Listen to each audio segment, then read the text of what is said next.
একজন মেয়েকে দেখে তুমি যদি মানসিক শান্তি খুঁজে পাও, দ্যাটস এনাফ ফর ইউ, আর কিছু লাগবে না। কারণ একজন মেয়েকে দেখে মানসিক শান্তি পাওয়া মানে হচ্ছে she is beautiful, she has the quality and she has everything that I want in my life. Am I right, brothers? Am I right? So first thing is mental peace. মানসিক শান্তি সবচেয়ে বেশি জরুরি। সাওবান রাদিয়াল্লাহু তাআলা আনহু বলেন, রাসূল সাল্লাল্লাহু আলাইহি সাল্লাম বলেছেন, ইন্না আতাখাওয়াফু আলা উম্মতি, আমার উম্মতের উপরে আমি তিনটা বিষয়ে ভয় করি। আমার উম্মতের উপরে আমি তিনটা বিষয়ে ভয় করি। এক, আইম্মাতাম মুজিল্লিন, ভ্রান্ত হুজুর। হুজুর হবেন ভ্রান্ত, এটাই আমার ভয়। এটাই আমার ভয় যে হুজুর দিয়ে শিরক চালু হবে, শিরক। হুজুর দিয়ে বেদাত চালু হবে, হুজুর দিয়ে পাপ চালু হবে, এটাই আমার ভয়। হুজুরের ব্যাপারে আল্লাহর নবী যত কঠিন কথা বলেছেন, আর কোন পাপীর ব্যাপারে এত কঠিন কথা বলেছেন তা আমার জানা নেই। আল্লাহ নবী বলছেন, আমি কতগুলো লোককে দেখলাম যাদের ঠোঁট এবং জিহ্বাকে কেটে নেওয়া হচ্ছে। আমি বললাম, জিবরাইল, এরা কারা? তখন জিবরাইল আলাইহিস সালাম বলছেন, এরা আপনার উম্মতের বক্তা, যারা বক্তৃতা করে বেড়ায় তারা।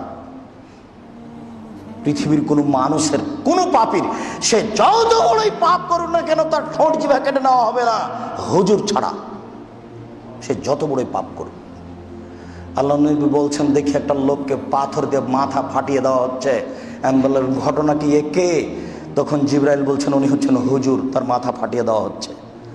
পৃথিবীর কোনো পাপীর মাথা ফাটিয়ে দেওয়া হবে এইভাবে, তা করা হবে না, জাহান্নামে দেওয়া হবে। রাসূল সাল্লাল্লাহু আলাইহি সাল্লাম বলছেন যে যখন হুজুরকে জাহান্নামে দেওয়া হবে, তখন দেওয়ার সাথে সাথে ভণিটা বের হয়ে যাবে। সে ভণির চতুর্দিকে ঘুরবে, গরু যেমন ধান মারার সময় ঘুরে, বুঝেন কি না এই কথা? তো সব জাহান্নামী জমা হয়ে বলবো, হুজুর কি ব্যাপার, আপনি যে আমাদের ভালো কথা বলছিলেন আর মন্দ থেকে নিষেধ করছিলেন। তখন হুজুর বলবেন, কি করি, আমি ভালো বলেছি, ভালো করিনি যে। আমি মন্দ নিষেধ করেছি, কিন্তু আমি যে নিজেই মন্দ করেছি। আরে হুজুর যে নগদ বেদাতি, হুজুর যে ধর্মের 5 পয়সা দাম দেয় না, হুজুরের কাছে বেদাত একেবারে প্রিয় নেকির কাজ। আহলে হাদিস ও তার জাজল্য প্রমাণ। আহলে হাদিস দ্বীনের মতো প্রমাণ আপনাকে আমি দ্বীনের মতো দেখাতে পারি। আমি বুঝতে পারি না কেন এটা। আবার কেউ কেউ বলছে যে অত কঠিন করে বলতে হবে কেন?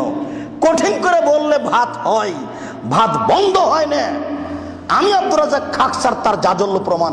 আমি 90 সাল থেকে মাঠে আছি, আজ পর্যন্ত আমাকে কোনোদিন দুর্বল করে কথা বলা লাগেনি। রুজিত হচ্ছে, রাস্তাতে তো পড়ে নেই। আপনারও হবে। আপনি পিছে হটেন কেন? পিছে হটবেন কেন? কোন স্বার্থে পিছে হটবেন? স্বার্থ কি আছে এমন? হুজুর বলেছে, করেনি, এই জন্য এখানে। সম্মানিত মসজিদের মুসল্লি, আল্লাহ রাসূল বলছেন, আমার পরে কতগুলি হুজুর আসবে, ওদেরকে ওরা আমার সুন্নাতকে বাদ দিয়ে অন্য সুন্নাত চালু করে বলবে এটা নবীর সুন্নাত। এই কথাটাকে আপনি কি মনে করেন? হাদিস তো বুখারী মুসলিমের। আমার সুন্নাতকে বাদ দিয়ে আরেকটা চালু করে বলবে এটা রাসূলের সুন্নাত। যেমন আপনাদের ওই কবরস্থানে গিয়ে সবাই মিলে হাত তুলে দোয়া করা। এই মসজিদও অনেক বেদাত আছে, সব বন্ধ হয়ে যায়, এটাই চাচ্ছি। আব্দুর রাজ্জাক সাহেব, আমাদের কি কিছু বলতে চাইলেন?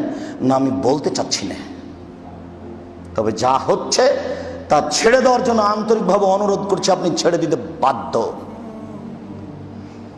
কাউকে বলা লাগবে না, কে মানছে কে মানে এটা দেখা পড়ে। আল্লাহ রাসূল বলছেন, ওই আলেম, ওকে দেখতে লাগে মানুষ, ওর অন্তর হলো শয়তানের অন্তর। কুলুবুহুম কুলুবু শায়তান ফি জিসমিন ইনসি। ওকে দেখতে লাগে মানুষ, ওর অন্তর হলো শয়তানের অন্তর। ওকে দেখতে লাগে মানুষ, ওর অন্তর হলো শয়তানের অন্তর। বুখারী মুসলিম। কি দিয়ে বুঝায় আপনাকে? এত বড় কঠিন কথা পৃথিবীর কোনো পাপীকে আল্লাহ নবী বলেননি। জেনা করলে বলেননি, চুরি করলে বলেননি, শিরক করলে বলেননি।